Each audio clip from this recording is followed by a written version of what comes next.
Alors, le bouclier tarifaire a été supprimé, tarifaire sur l'électricité, bien sûr, a été supprimé au Sénat. L'occasion pour la droite, les républicains du Sénat, de faire voter un élargissement du chèque énergie pour les plus modestes. Bonjour Marc.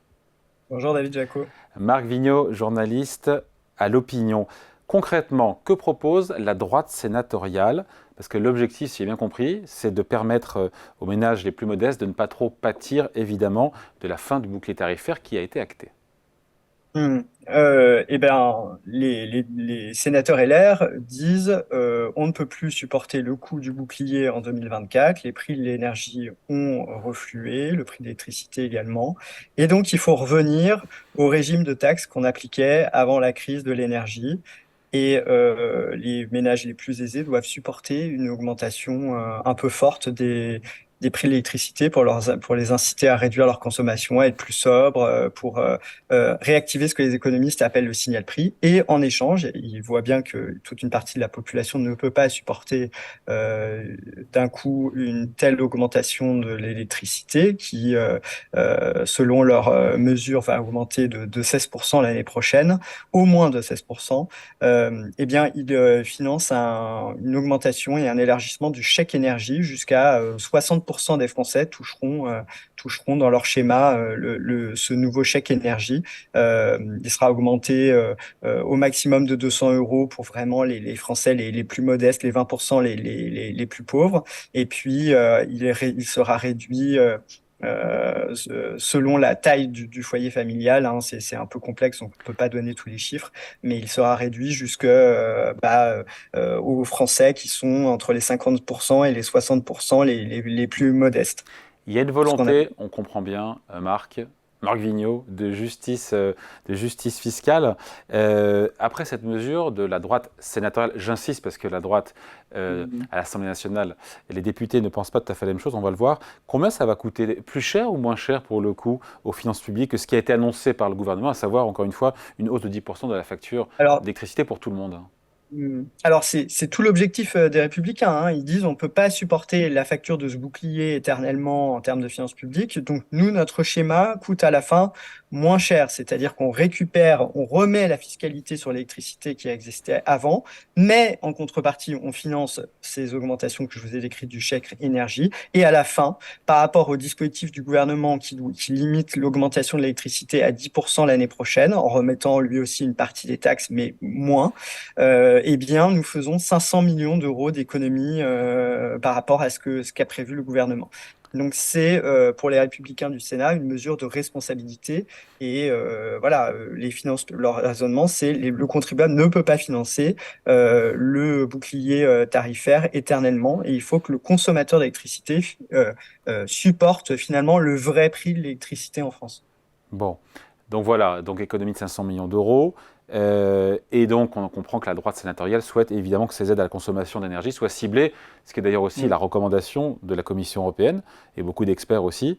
Et là, pour le coup, quand on regarde ce que nous dit le gouvernement, il ne soutient pas cette initiative des républicains du Sénat. Et en même temps, le gouvernement passe son temps à dire il faut mieux cibler les aides. Oui, Comment... on parle de ça parce que j'ai écrit un article dans l'opinion là-dessus parce que je voulais montrer justement les contradictions des uns et des autres. Ce qui est assez marrant, c'est que les républicains au Sénat prennent une position qui est complètement contradictoire avec la position défendue par les républicains de l'Assemblée nationale qui, sur un sujet très similaire et carburant, critique sans arrêt la politique de chèque et les aides ciblées en disant il est faux pour tout le monde a le droit d'être aidé et c'est les classes moyennes qui payent quand on fait des chèques. Il y a toujours des gens qui sont juste au-dessus du seuil de l'aide et donc qui sont les grands perdants des mesures. Donc il faut des aides pour tout le monde. Et le gouvernement qui n'arrête pas de répondre sur les carburants, mais non, pas du tout. Il faut faire des économies dans les dépenses publiques et il faut cibler les aides parce qu'on ne peut pas aider tout le monde. Bah là, sur le sujet du bouclier électricité, il refuse de mieux cibler son aide et il continue à vouloir une mesure générale où même les 10% les plus riches continuent à avoir un prix de l'électricité très subventionné par l'État. Et donc, c'est un peu le bal des hypocrites de partout. À la fois, les LR, on a du mal à comprendre leur ligne et ils sont divisés entre le Sénat et l'Assemblée nationale. Et à la fois, le gouvernement, sur ce sujet, n'applique pas les propres principes, ce qu'il énonce quand il est à l'Assemblée nationale sur le carburant. Donc, voilà, c'est assez paradoxal.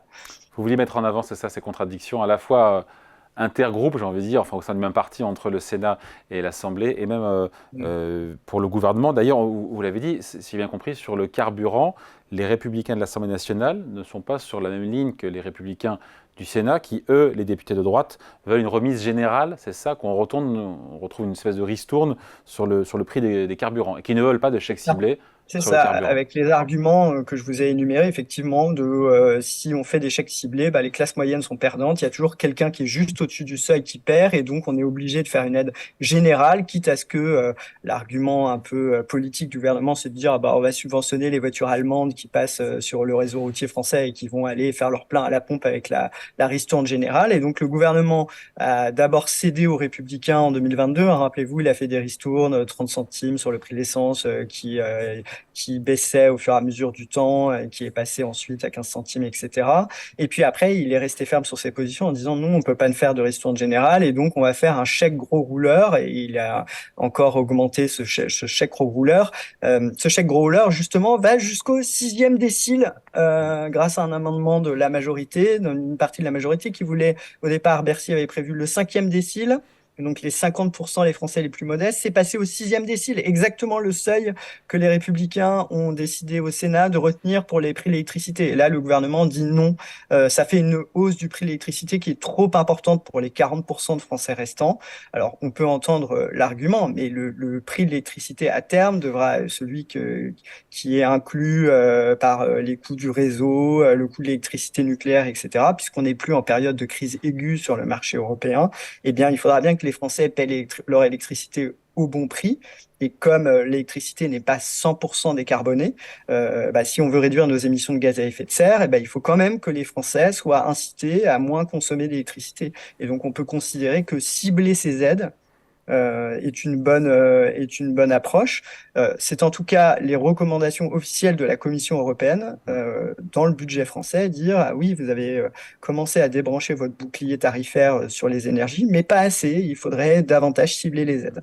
Et sur ce bouclier, pour ça que j'ai bien compris, sur ce bouclier tarifaire et ces aides que souhaite la droite sénatoriale, que disent les députés républicains de droite de l'Assemblée nationale? Alors, il n'y a pas de réaction spécifique, mais en tout cas, eux n'ont pas du tout voté ce genre de mesures, ils n'ont pas du tout soutenu les mêmes amendements et ils sont cohérents avec leur stratégie sur les carburants, c'est-à-dire qu'ils n'ont pas du tout demandé au gouvernement de revenir à quelque chose de plus ciblé. Donc, on voit bien qu'il y a vraiment une différence d'approche.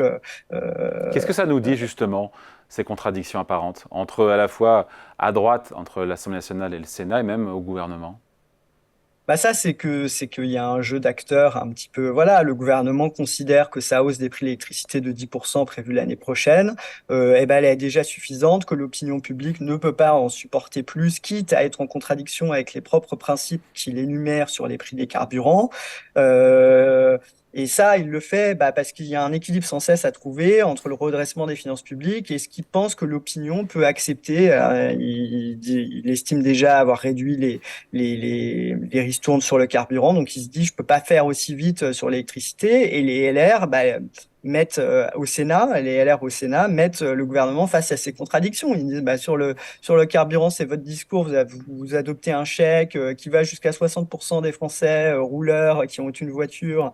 Et pourquoi vous ne voulez pas le faire sur le prix de l'électricité alors que ça nous permettrait de faire des économies? Et puis, évidemment, les LR au Sénat, ils ont un prisme très budgétaire, ils sont très pro redressement des comptes publics, et donc ils disent voilà, nous on vous fait des propositions pour réduire le déficit et la dette, et on pourrait aller plus vite que ce que vous faites, et il faut une trajectoire plus responsable. On a la pression des agences de notation, la remontée des taux d'intérêt sur le marché, et donc eh ben, vous devriez admettre que bah, les 40% des Français les plus aisés, bah, eux, ils peuvent encaisser une augmentation même de 16% du prix de l'électricité dès l'année prochaine. La question dans le schéma des Républicains, c'est est-ce que leur chèque pour les 60% les plus modestes, est-ce qu'il est pérenne, ce chèque? Parce que c'est vrai qu'une fois qu'on a commencé à faire indemniser des gens en leur disant vous ne paierez pas l'intégralité de l'augmentation de l'électricité, l'année prochaine leur dire ah bah ça y est, vous aussi vous êtes concernés, c'est très compliqué. Et donc le gouvernement, lui, un de ses arguments qui peut être fondé, c'est de dire bah une fois qu'on a instauré ce chèque, qu'est-ce qu'on en fait? Et est-ce que à terme quand on aura remis les prix de l'électricité, on aura arrêté de les subventionner, est-ce qu'on ne va pas se retrouver avec des chèques permanents et qui nous coûteront à terme plus cher pour les finances publiques? Est-ce qu'il ne faut pas perdre 500 millions cette année et puis ne pas instaurer ces chèques? Donc on voit bien que là, on ne sait pas trop. Les Républicains, pour l'instant, ils disent ce chèque, il est valable pour 2024. Est-ce que politiquement, c'est possible ensuite de supprimer ces chèques? Il y a toute une partie de la population qui dira, moi, je ne peux pas supporter l'augmentation de 16% du prix de l'électricité que vous avez prévu en 2025. Donc, tout ça est un arbitrage politique, les deux points de vue se défendent, mais en tout cas, ce qui est intéressant, je trouve, c'est de décrypter un peu les positions variables en fonction des sujets. Et puis, évidemment, tout ça n'est pas exempt d'arrière-pensée politique. Évidemment. J'en parlerai demain. D'ailleurs, je poserai la question. Merci Marc.